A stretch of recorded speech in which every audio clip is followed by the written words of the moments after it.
Friday Power Lunch is recorded before a live Zoom audience.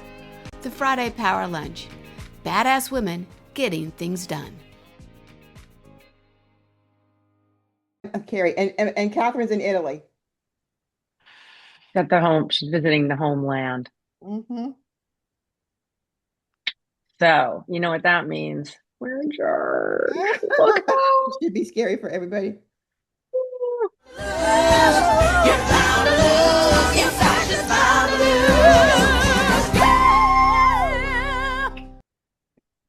Oh my goodness, that was hilarious.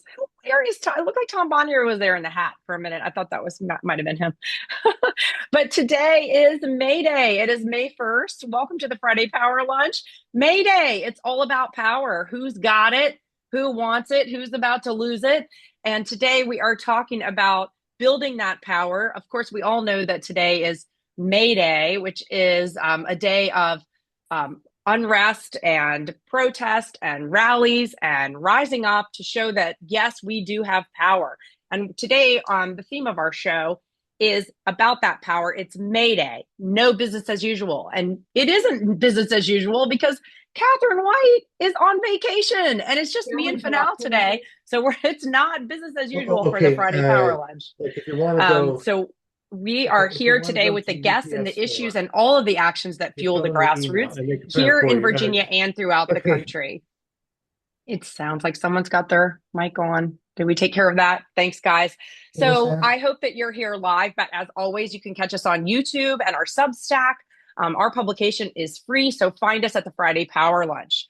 So first, take note, just a few things. We are a friendly environment here, and if you misbehave, we will kick you out. We hope that you will all stay for the after chat. That's when we turn the recording off.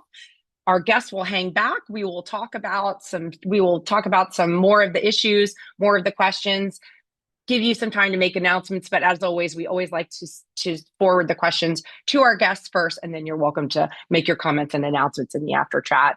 We want to always remind you to become a Patreon and support the show. I don't have a Friday Power Lunch coffee cup, but I have an All In to Win wine glass, which is empty. So give us a hand and become a supporter. A monthly supporter makes you a Patreon. You can give $5, $10 a month, whatever you can to help us out and make sure that we're bringing this to you every Friday. But let's get to it. We've got a fabulous group of guests for you today. So I'm just going to jump right in. So we're talking today about power and pressure, who's got it, who needs it. And what do we mean by pressure? We're talking about economic pressure, narrative pressure, and the strategy it takes to keep that pressure on. So today, I just want to jump in with some of the guests that we have. Of course, we have our data guru, our Friday Power Lunch data guru, Tom Bonier with Target Smart today. He is going to be here. We are also welcoming some really fun people, the dangerous ones. They are Jim Drostic, Tiffany Drostic, and Nick Knudsen. They are put on this amazing podcast. They have videos. They are all three of them have a long history of communication.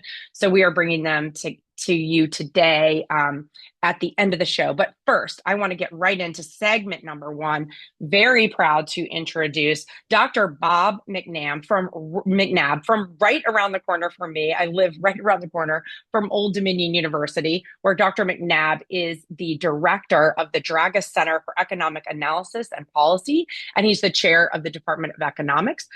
We've asked him to come today to talk about protests, boycotts, rallies, strikes, and what makes them effective. So Dr. McNab, welcome to the Friday Power Lunch. Thanks for having me. Great. Well, I want to get into this idea of strikes. So today, our friends at Indivisible have put together a May Day National Day of Action. Many people are engaged in strikes, not going to work, not shopping, they're boycotting today as a part of May Day to show the collective power. Tell us a little bit about the history of strikes and boycotts in the United States. Well, I think we might have all learned in high school or even before that there were labor movements in the late 1800s, 1900s that not only led to the creation of the civil service, but reforms of labor laws. And in the post-World War II environment, we saw the rise of unions in the United States and strong collective bargaining actions. That, however, colors our memory of workers' powers today. Just came across a study from Chicago in the Journal of Labor Economics that showed before 1980, strikes typically led to workers receiving on average 5 to 10% increases in pay.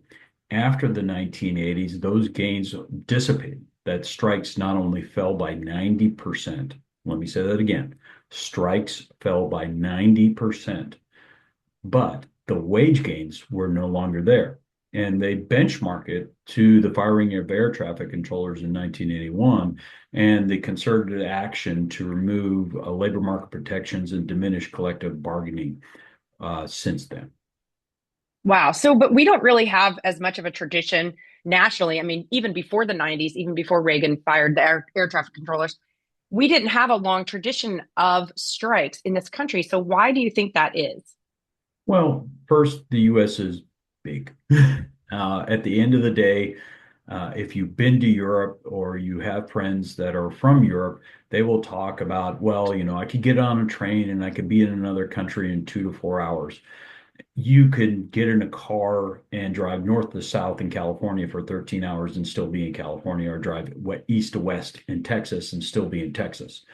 The US is just very big, which means collective action is going to be hard to coordinate in a heterogeneous or varied nation, right? Louisiana is different than Kansas, and Kansas is different than Idaho, and Idaho is different than California. So we have a tradition of more regionalized and localized strikes versus collective action that you might see in Greece or France or Italy, where you have nationwide stoppages of work. Mm-hmm. And then you just mentioned the firing of the air traffic controllers being kind of the one of the pivotal moments that changed things, the direction of strikes and boycotts. But I'm curious, we talked a little bit the other day about the media landscape, how there's more transparency because of social media. Everyone's a reporter now. So there is increased transparency that everyone can see what's going on. Has that increased the ability for people to make a difference because you can see what's happening? I mean, I don't know if it would happen today that you could just have this wide scale firing of everyone because it would be happening in real time. Everyone would be seeing what's going on. Well, I think one of the things that we have to recognize about today's media and information landscape is that individuals are inundated with different themes and different sets of information. That we now exist in information enclaves versus sharing a common understanding. There is no Walter Cronkite, there is no Tom Brokaw, there is no Edward Murrow to stand up and say, this is the truth, and I'm going to, if I get fired, I get fired, but I'm not going to say differently than that. If you tell me who you watch on TV or who you follow on social media, I could probably predict with a high degree of certainty who you vote for. And if you talk to individuals, and I encourage this, who consume different sets of information, they have totally different outlooks because they've never been exposed to the same information that you have.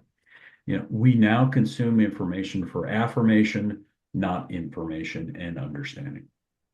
So this lack of a common understanding, lack of common story, a foundation, how is that affecting the effectiveness of boycotts and strikes in this country?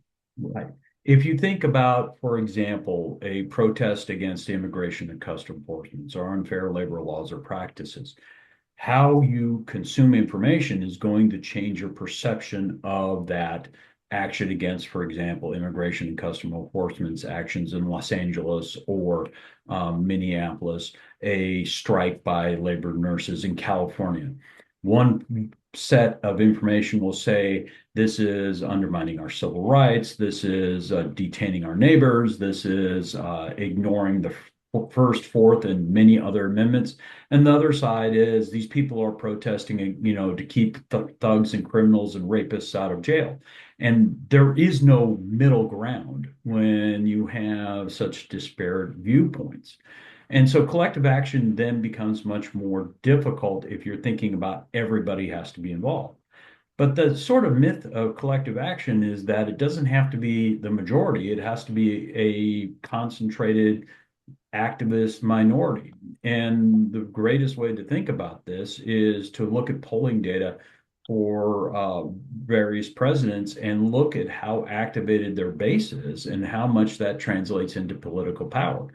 If you have general consensus and a diffuse base without a large concentrated node in it that's really a core set of supporters, it's much more difficult to motivate political power through Congress. But if you've got 30%, 40% of the voting age public who are willing to put everything on the line and go to rallies or donate or volunteer, that has a lot of political power because those people are heard time and time again, and they have an outsized impact in a fragmented electoral process. Can you explain a little bit about that? What you had mentioned, like the concentrated problem, but then a diffused benefit, and how you can exert power and create economic leverage by focusing on the benefits of that concentrated problem and the diffused benefits. Can you explain that a little bit? Absolutely. So in economics, one of the things and one of the tools I use is the idea of concentrated costs, diffuse benefits. It is why we see not in my backyard movements have great success, because if they're proposing, for example, like I mentioned to you in our previous conversation, to build a data center a half mile from our house, it not only imposes significant cost on me, it imposes significant cost on our neighbors. And that basically led to 500 people standing at city council and going, if you do this, we're coming for you electorally, we'll do anything. And so it didn't move forward. On the other hand, if you think about data centers in terms of you're using AI or you're creating pictures of cats or you're doing research, those are very diffuse benefits, right? It's like arguing for feel-good sort of protests and this is one of my issues when people say we need to go out and protest to save democracy. Great. What does that mean to you? How's that going to affect you at the pump? How's that going to affect your grocery price bill? How's it going to affect childcare? They get the idea that democracy may be under threat, that gerrymandering is undermining representation. But the idea that you're going to get a large segment of the population connected with that and willing to sacrifice their time, which is equivalent to money, is very difficult. On the other hand, if you look at successful protests against Target, if you look at a successful protest against immigration and customs enforcement in Minneapolis, you saw individuals reacting to a policy that created concentrated costs for them. ICE's visibility and instructions to have a forward-leaning presence, one might say, created concentrated costs in terms of disruptions of traffic, jailing, loss of life, inconvenience, etc., that people saw visibly and understood intrinsically, and thus were motivated to be engaged in protest. And so when you're thinking about social action, you're thinking about that. You have to disconnect the nebulous issue of morality from the idea of greed and grievance. Most, having studied insurgencies in a previous profession, and when I was at the Naval Postgraduate School, one of the things that people like to understand is that rebellious movements, when we're thinking of ISIS and Al Qaeda and the FARC in Colombia, etc., always cloaked their actions in morality. But at the end of the day, they were all dealing drugs, they were all smuggling goods, and it was really much more about how to extract resources and rents than it was about their vision of morality.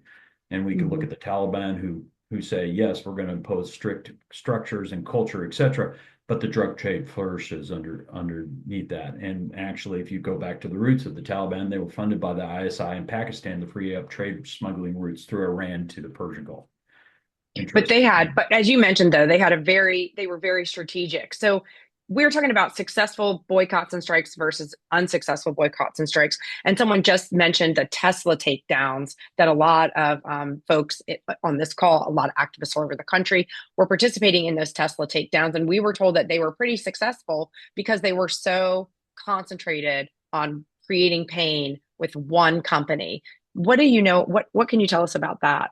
Well, the question really becomes, are you in a self-fulfilling loop, right? If you look, one might argue from a marketing perspective, Tesla is marketing to higher income individuals in suburban and exurban areas who are interested in transitioning from gasoline powered internal combustion engines to electricity and battery. Those people tend to vote middle to the left in US politics. And so when the CEO of Tesla, Elon Musk, swings right and very prominently swings right from that perspective, that alienates that customer base from a marketing perspective. And the one reason I say you have to be careful about giving yourself too much credit for that is that Tesla sales are down in Europe and China as well. And they're not, is it Well, really? I'd like to think it's because they're watching all of us doing our protests. That's Right. what my takeaway is going to be. I want to just, yeah. And I want to I did want to end on like a positive, encouraging note because so many people are involved in some protests and boycotts today.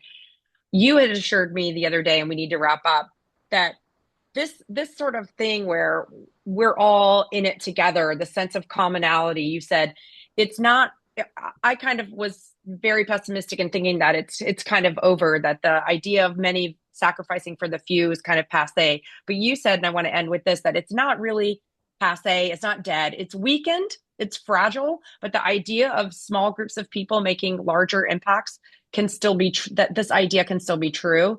And through boycotts and protests, it's a way that we can concentrate our power. So any other last comments about that before we head on? I think at the end of the day, you've heard all politics is local. I would argue the same thing. All protests should be local. And then you aggregate upwards. It's very hard in a very big nation to drive protests down. It's very easy, however, to demonstrate competency and power and drive that change up. Awesome. Yay. There we go. Ending on a positive note. Speaking of positivity, I'm going to give things over to Fanal. Well, thank you. Thank you, Dr. Thank you so McNab. much for joining us, Dr. McNab. So fascinating. Anytime. Giving us a little hope with our protest today. Thank you, Carrie. That was pretty awesome. So I'm going to go right from affirmation and information and not for understanding straight to naming and shaming. So that's the lane I'm living in today. So I am so excited to bring up Jim and Tiffany Drastic, who are co-founders of 11 Films, but most importantly right now, The Dangerous Ones. And also Nick Knutson, who's part of The Dangerous One, but also the executive director of Demcast. Guys, I can't tell you how excited I am to have you both here, both of you, and Nick here today. So I want you just to start first by just introducing yourself in terms of how you came up with The Dangerous Ones. And then I want Nick to talk about the connection to Demcast, because that's where I first saw most of your work. Oh. Fantastic. Well, yeah. Well, first of all, thanks for having us. I'm Jim Drastic. I'm Tiffany Drastic. And we're just happy to be partnered with our good friend, Nick Knutson. And we started as 11 Films, making videos all the way back since 2018. Putting them out on this new thing that we were never part of before called Twitter, which we were new to, started going viral right away. And in 2020, when COVID happened, we really kind of took off the content we were making. After this last election, Nick was over at our house right here, just a few feet from where we're sitting right now. We watched the worst thing happen in the world. He got elected again. The souls drained out of our bodies.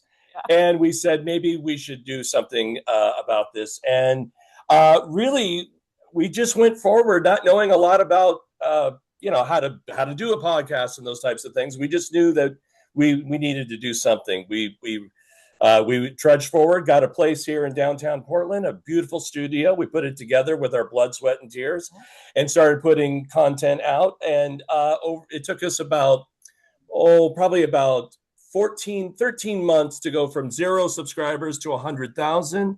And it took us 30 days to go from 100,000 to 150,000. So it tells you in the last 3 months, things have just absolutely skyrocketed.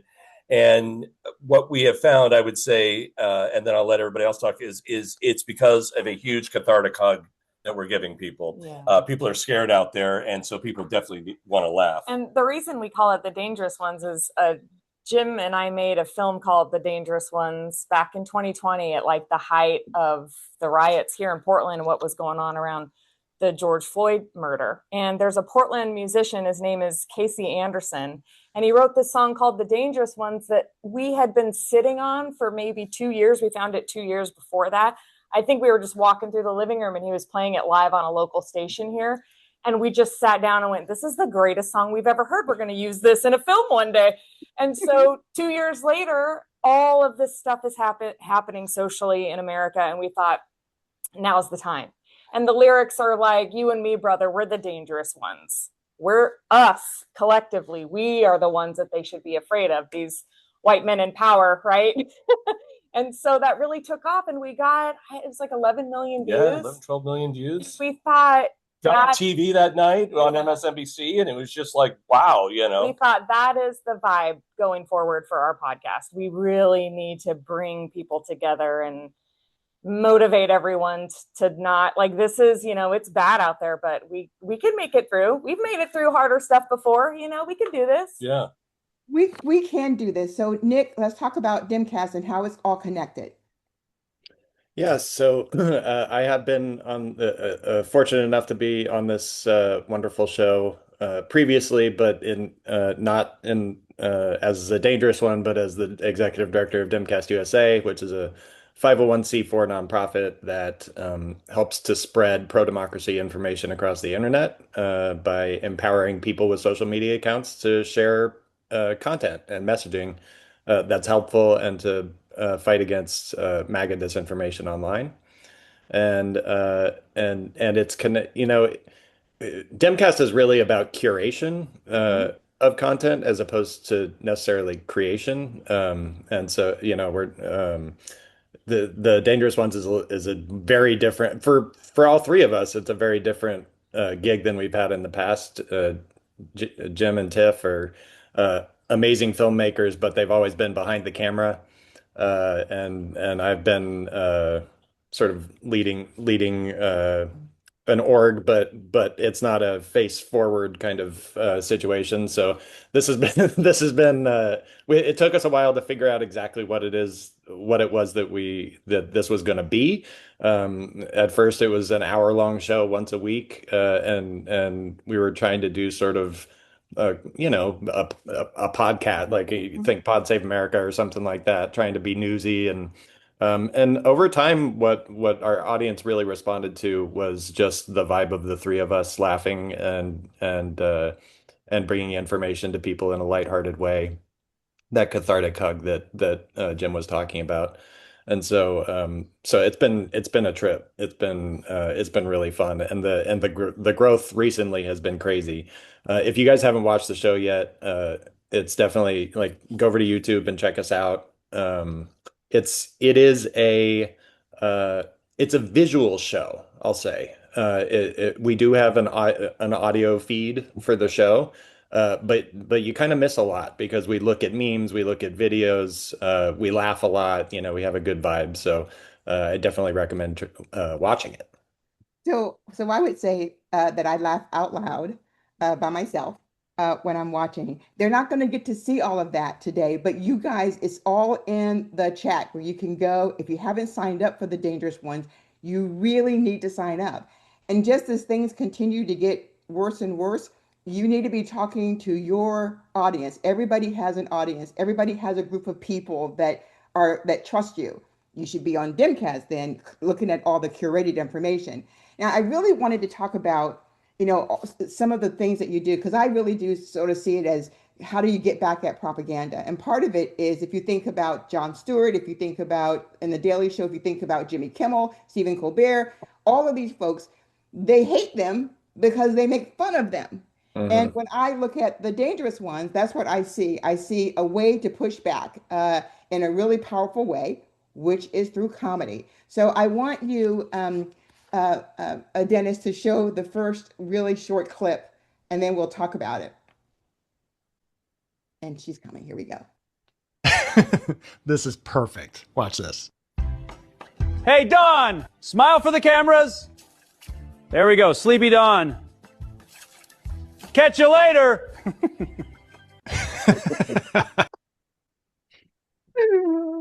Okay, that's really funny. So when you are thinking about things like this, as you guys are searching and looking and curating information, what are you thinking and how are you going about doing it? Yeah, I mean, we like we said before the show, we put all the content into a signal room all day long. We're like, what would be funny? You were saying, about talking to the audience. We have a hotline, and it's called the People's Hotline, and you can call in, and we really, we get over 1,000 calls a month. Tiffany goes through each and every call, and what we find is people.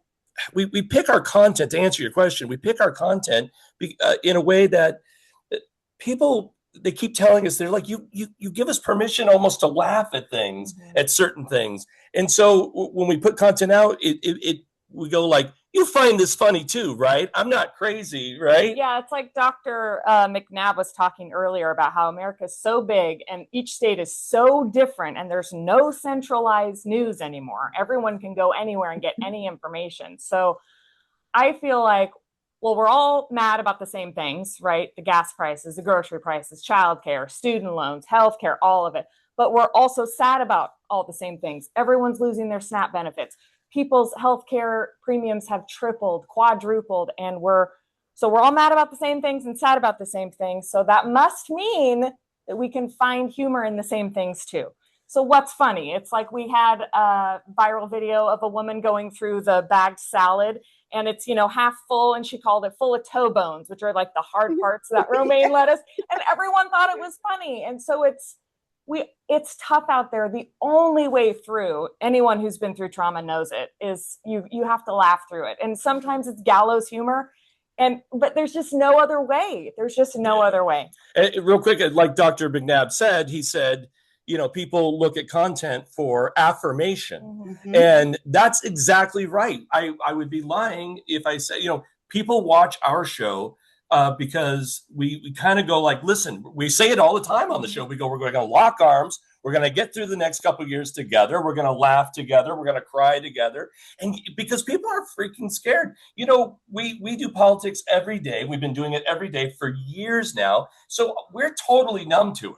Yeah. But you forget that, like, people who kind of just come in and out of politics, like when things are going on, it's scary stuff, and so when they tune in, they see us laughing about a kind of scary situation. They go, "Oh, thank God!" Oh, they go, "Okay, we're gonna get through this." Yeah, that's what we offer. It's a big cathartic hug because we're all on this runaway truck together. There's no getting off of it. The hill is super long. The bottom is a long ways away, and so the only thing we can do is like crank the music, laugh with each other.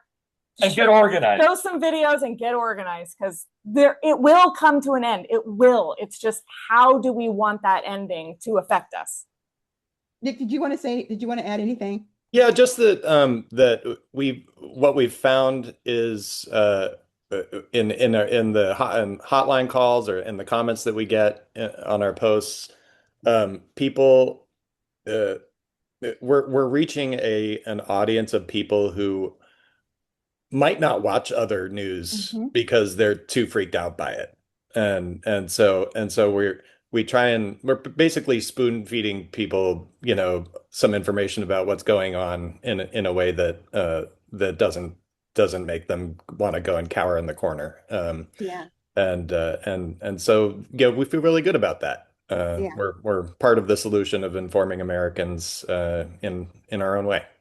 So I want to talk about. Oh, go ahead, Tiffany. I was just going to say, that's one of the number one things people say when they call the hotline is, I tune in because you guys make it less scary for me. You make it less scary to go through this, and that makes me feel good.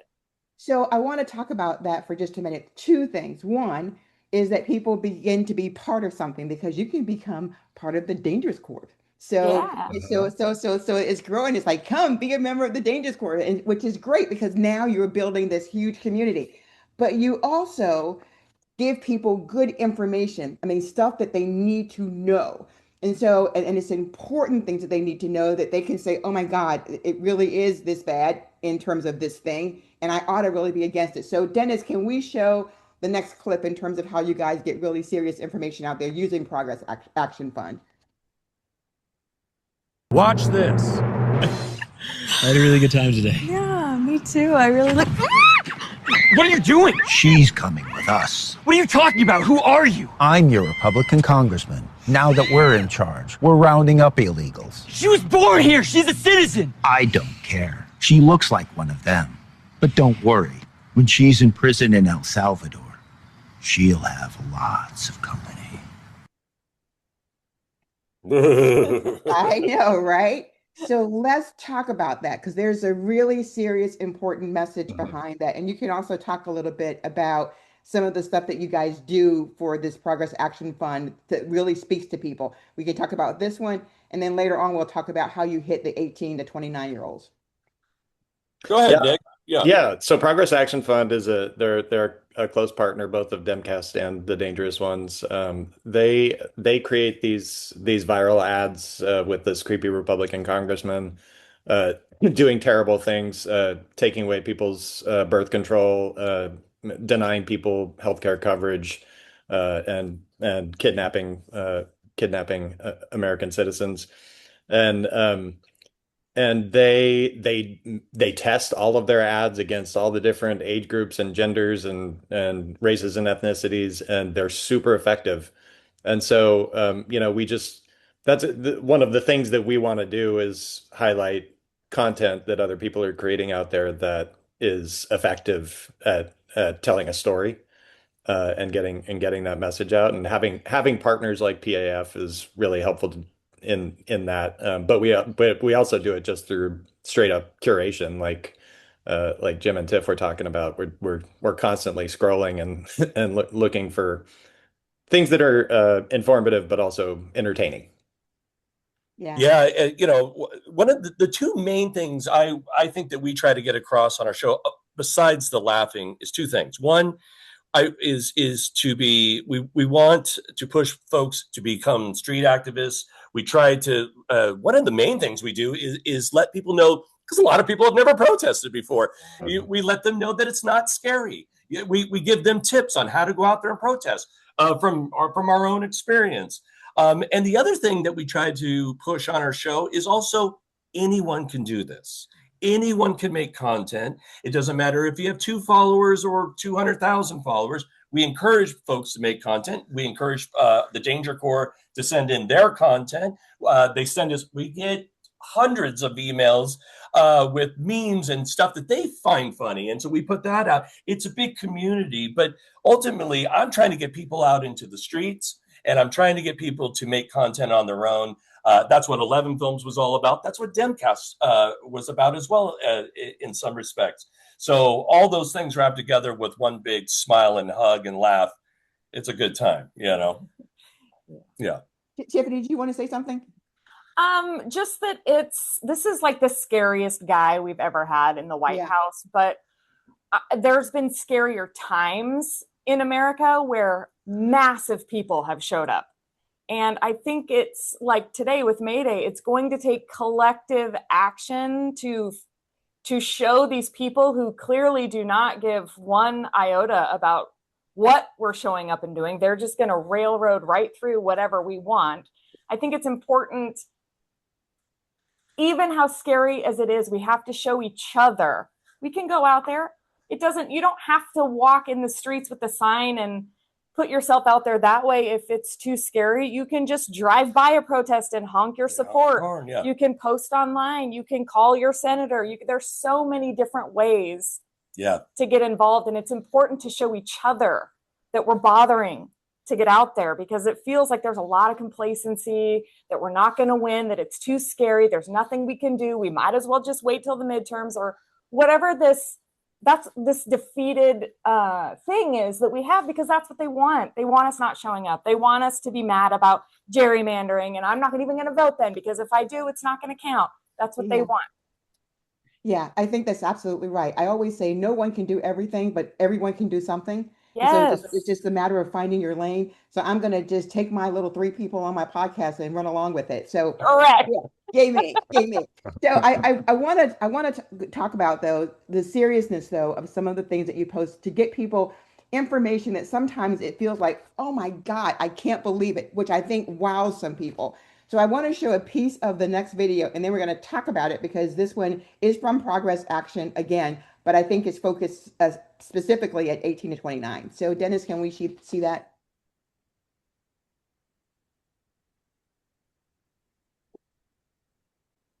Okay, here we go. Perfect. But first, a little bit of context. Yes. Yeah. I mean, what's going on? Okay. So it's Earth Day.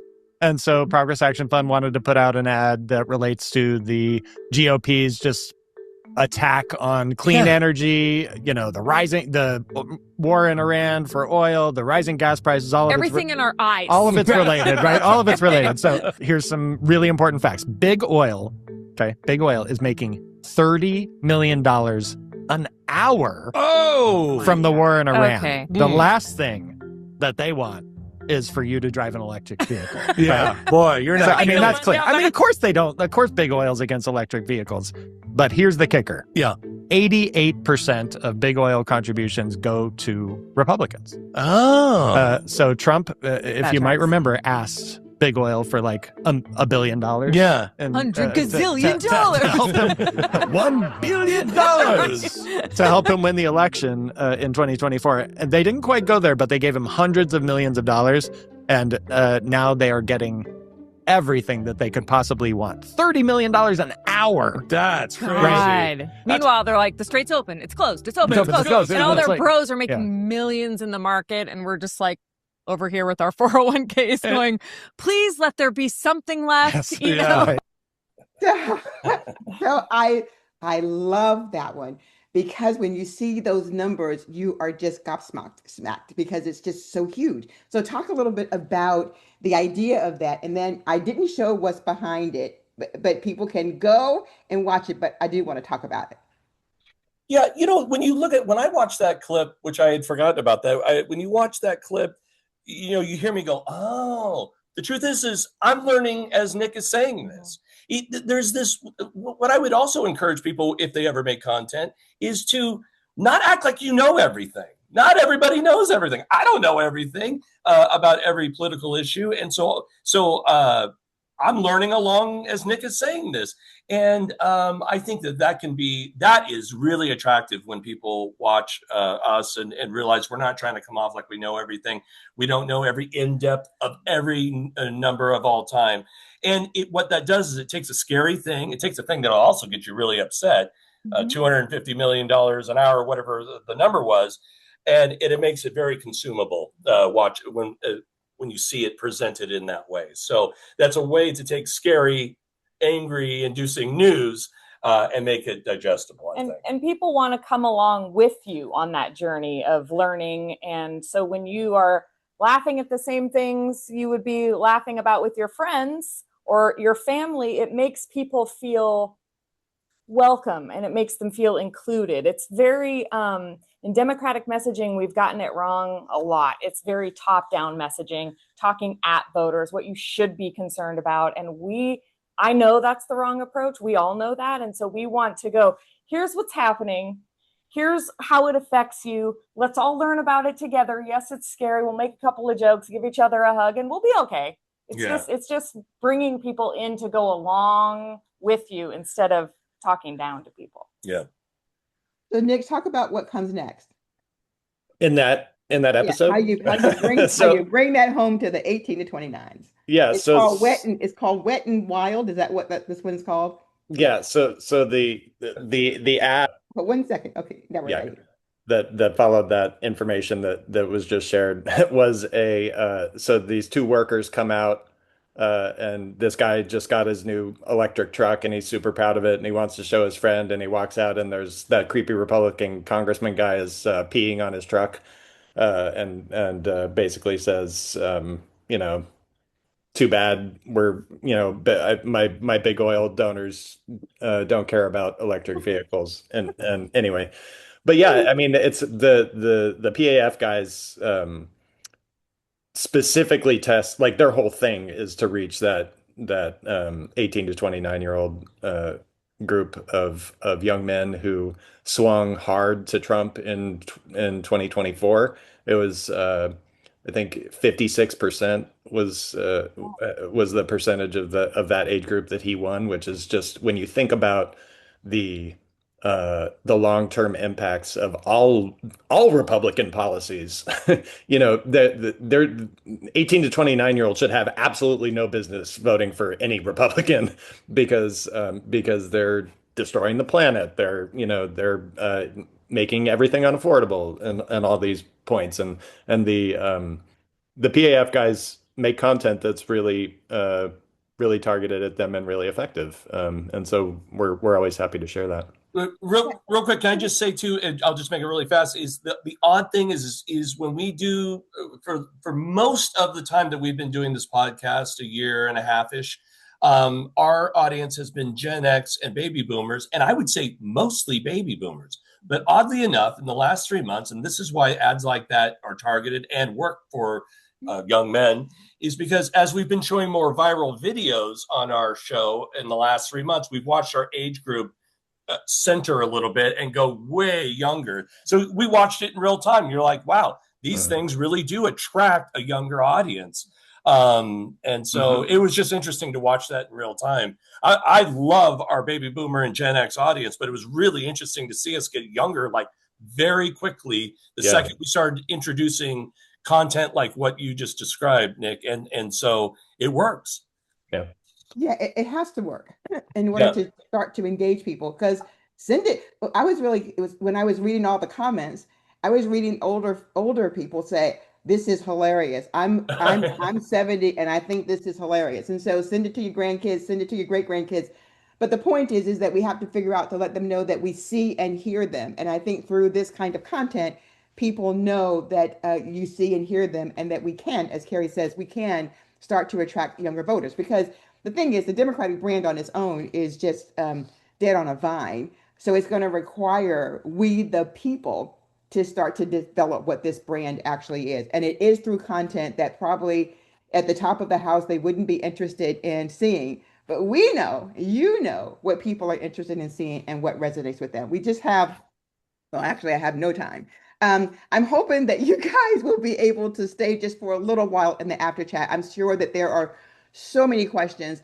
And we're going to have Tom Bonier in just a minute, who is the data guy who can talk about how we're going to be able to get more voters, especially since the Voting Rights Act, of the second part of it, Section 2, has been, really eviscerated. So now I'm back to 1964. So I got real troubles here. So I'm going to ask Tom how he's going to help me fix some of that. So guys, I hope you can hang around.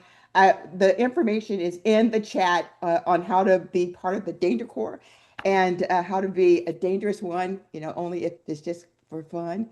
And for Nick, for all the fantastic work that's done through Demcast. So I hope you guys can hang around for a little bit. Will do. Thanks so much.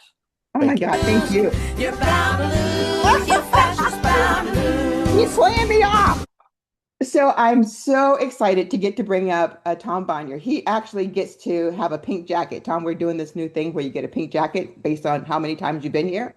But he is the CEO of the Terra Group, and he is the senior advisor for Target Smart, which is pretty amazing because we need some information about how we're going to win this thing. So I wanted to talk a little bit first about the decision yesterday from the Supreme Court on the Voting Rights Act and how you think that might have an impact to this election coming up in 2026 November. Yeah, and it's great to be on with y'all, and I feel for you. You're doing double duty today. You get no breaks. No breaks today. But I appreciate it. Yeah, I mean, look, this is a devastating ruling. I think it's one that we expected, but just expecting something like this doesn't make it any easier. In terms of the political impact, because there's two sides of this, right? There's just the notion of justice, right, that has been violated, regardless of the political outcome. If it didn't result in a single Democratic seat being lost, this would still be a travesty. The Voting Rights Act has existed for a very specific reason, which is needed now more than ever. When you look at the subversion of ballot access and voting rights, not just in the South, but when you look at these Section 2 states especially, there is very little argument to be made that it is no longer needed. And so to see this happen is obviously devastating. Time will tell in terms of the specific political impact. We're seeing very immediate impacts, like the governor of Louisiana saying that he's going to postpone their primary election, where people were slated to begin voting, I believe, tomorrow. So they can go out and gerrymander themselves some good maps. And to be clear, when we're talking about gerrymandering, what they're talking about is eliminating minority districts. And one of the fundamental elements of the Voting Rights Act, at least from this perspective, was to ensure that voters of color have the ability and the right to elect the candidates of their choice. It's a very simple and, in my mind, non-controversial statement, and that, to at least a large extent, has apparently been subverted by this decision. And so we'll see how the states react. But the bottom line is it's certainly not good. Yeah, this morning I was feeling really sad and bad and sort of weepy about the whole thing, because it does feel like this historical thing that was done in 1965, and for very specific reasons, especially for the South. It was just sort of devastating to me. And I had a weepy post, and then I talked to my husband, who was like, "You better buck up and stop complaining and whining and figure out what we need to do." And so we were talking about Louisiana, and we had Steve Phillips on, I think it was last week or week before, and he does democracy in color. And what he says is that you can really tell how a person votes by race. It is the most accurate indicator, and for Black people especially. And but then he also talks about how important it is to build this coalition, that this multicultural coalition is what we need, with progressives and Black people and everyone else. You build this coalition. So we were talking about Louisiana, and it's 58% white, 31% Black, and 11% other is basically how you look at it. So when you think about this thing that has happened, congressional districts are the ones that are hardest hit. But what is your impression and thought about when we think about statewide, whether it's governor or Senate seats? How do you think about that? And then we'll get to some of the stuff we want to talk about in terms of the Yes campaign. Yeah, well, I think, and by the way, I loved your husband's response. We all need someone like that in our lives. Let us feel the feelings, and then let's figure out a way to fight. And to that end, in terms of the statewide effect, it remains to be seen. When you look at these southern states with significant population in the voting electorate among communities of color, you look at Mississippi this year as well, and the potential in the Senate race there. It's not quite on people's radar, but I believe it will be. And we've seen this before, actually, where in 2018, the Senate race there was actually surprisingly close. And I think people forget that. A big part of this is about depressing turnout among communities of color, that if they don't have the opportunity to elect candidates of their choice, then the notion is turnout will decline. And in these southern states, you've seen that. You see abysmal turnout in communities of color because they have been gerrymandered into oblivion, and they don't have the opportunity to elect candidates of choice. But my hope is, because the path back here is investing, and this is something that everyone loves to talk about, especially after we talked about this after the 2024 election. After elections where we don't do well, everyone wants to talk about how we need to invest in the grassroots and down ballot. And then the interest in that fades, or the big money goes elsewhere, right? And obviously we have to continue to invest in the top of the ticket, but we need to walk and chew gum. And so to me, when I see this ruling, it just says we need to invest more. We need to win more state legislative seats in these states, because those are the people who draw the maps in the end. They're the ones who facilitate what these governors are doing. We need to win governorships. We need to win at the local level, because that's what actually feeds into these candidates. That's the bench. And so we'll see, in terms of, to your question, does it have an impact in the races this year, where there's just a sense of outrage that then can be channeled into the ballot? In my mind, it's two things. It's perception of threat and perception of opportunity that really drives people to come out to vote.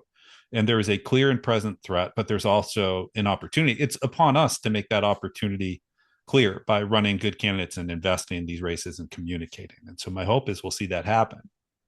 So this is why I'm so glad that Nick is here and Tiffany and Jim are here. Because one of the things you also talk about is branding early. And that sometimes when we think about the ads and the messaging that we do, that it's late, that we don't get it out in time to sort of move people in a different direction. So we have the dangerous ones, and they are dangerous. And we have Nick and all the resources that he creates.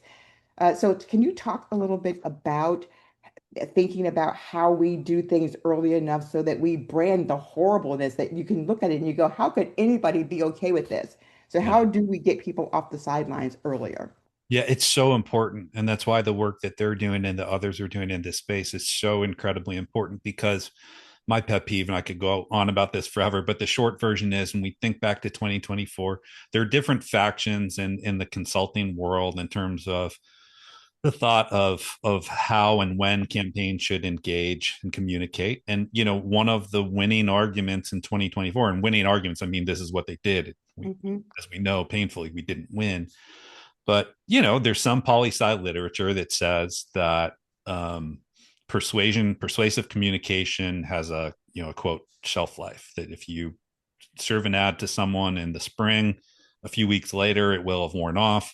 So the idea is that you just really shouldn't have that type of advertising until after Labor Day. And when you think of what happened and what we were up against, where you have this always on surround sound environment where we are literally assaulted by the MAGA universe, not just ads from the Trump campaign, but everything, the maniverse, or mansphere, whatever it's called. I don't know. It doesn't matter. But just people are literally hearing it from all sides. Well, we need to be a part of that conversation, not just early, but always. We need to be out there so people are hearing the other side, because you can't come in the last month or 6 weeks or 2 months of an election and successfully litigate what people have by that point what they believe to be true. You just can't do it with a couple of good ads. You can't. You need to have trusted in some ways these parasocial relationships where you have these trusted voices where people go and listen to them and they want to know what they think, and that's gonna carry a lot of weight, and that doesn't happen overnight. Yeah, what I always say about this is that people on the Republican side, wherever they sit, they get stuff every day sent to them, whether it is Fox or Newsmax or the algorithms that are suited to them from TikTok, from X, from Facebook. They have more of an advantage of that, and they hear it every single day through every method. And then you have us, and we have the dangerous ones, but we want more of them. We have Democrats, but we need more of it. We need people to hear things from us every single day, some message that starts to build up and gives people the muscle that they need to understand that something different has to happen. I mean, heck, I'm almost about to call Joe Biden Sleepy Joe, and everybody knows how much I love Joe Biden. But the point is that every time you hear any Republican on any messaging, whether it is through when they're in front of Congress or whatever, you will hear them say Sleepy Joe or Obama, they caused this, they did this, they did this. And it's every single day is pounded into them so that whenever they do crazy stuff, they use those names to say, well, it can't be as crazy as what Joe Biden or Obama did or the administration did. And we have to figure out how to fight against that. We cannot let that just lie. So I wanted to spend the last few minutes talking about the Yes campaign. And were you surprised about the results there and how you're thinking about how it may move us forward or what work we have to do for November? Yeah, I mean, obviously, I was happy about the results. When I was watching the early vote coming in over the weeks before, I have to admit I was concerned because when you compared the early voting data to last fall, I don't think anyone really expected us to see the types of margins we saw where we were well into double digits, 14, 15 point victory that we saw in the governor's race last year. But what I saw in the early vote was concerning because a lot of our communities that drove that victory in terms of communities of color, younger voters, our traditional Democratic base voters, we just weren't seeing the same sort of turnout. Republican turnout was better. I talked about the sort of perception of threat and opportunity. Ballot initiatives like this can be tricky because they're strategic votes, right? There's a bit of a disconnect there. So you tend to get more of the just sort of core reliable voters. Turnout was good in the end. And so I was happy. Even when I saw what we saw on election day, when we were getting turnout during the day, I think a lot of us were probably a little nervous seeing that, well, turnout we were underperforming where we were in the 2025 elections. And so again, good result to have that win, even though it was just a little bit over 3 points. The electorate looked more like the 2021 electorate than the 2025 electorate. But the fact of the matter was, there were enough people who are fed up with what Republicans are doing that we were able to prevail. And look, I think it's also good in the end. Obviously, our side has always been promoting fair maps and anti-gerrymandering, but we do have to fight fire with fire. And in the end, our side, the ones who are putting it forth and letting the people vote on it, and it carried. So how are you thinking about the landscape for 2026 in terms of, I don't know what will happen with gas prices. I've always been really surprised that I can't get you to move as far as I want you to move when they are dragging people off of the streets, but you just let those gas prices go up, man, and everybody is all in.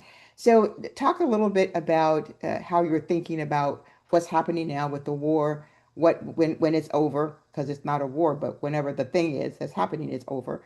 Um, I'm being funny there. How are you thinking about the impact that might have on voters? Well, the environment right now is overwhelmingly hostile towards Donald Trump and Republicans. There aren't signs of it getting much better, and obviously, gas prices. You're right; it's where it hits people most directly, right? It's what that entry point is for someone to look at this and to say, enough. And on the other hand, they aren't doing much to try to bring people in. They're trying their fear campaign. And as we've seen, that just hasn't worked, isn't working. So there's still a long ways to go. There's a lot of work to do. If I had any concern about the November election, it would just be that we invest enough and we organize enough to take advantage of the opportunities, because there will be opportunities everywhere, including opportunities that will surprise us, and seats that we didn't think were in play will be close, and we'll win hopefully more of those than we don't. But that's my concern at this point, because the environment is overwhelmingly hostile to Republicans, as it should be, and I don't see it getting substantially better. Obviously, anything could happen, but at this point, there's not much of a path there. Wonderful. Well, we'll leave it there. Tom, I don't know if you'll be able to stay for a few minutes in the after chat, but we hope that you do, because we always have more questions. And thank you so much for being here. I'm going to get your pink jacket because you deserve one for all the support and help that you give to us. So it's coming. I always love coming here. Thank you. So Carrie's going to come on up and we're going to close out the show. We'll talk a little, well, I'll just tell you, next week we're going to have Han Jones, and we're going to also have mothers and daughters here next week. How exciting is that going to be? I know, as someone who is an activist with her activist mother, I think that's a great story to tell. So I'm excited to hear about it all and see some of our favorite folks introducing their moms. So Fennell, lots to talk about today.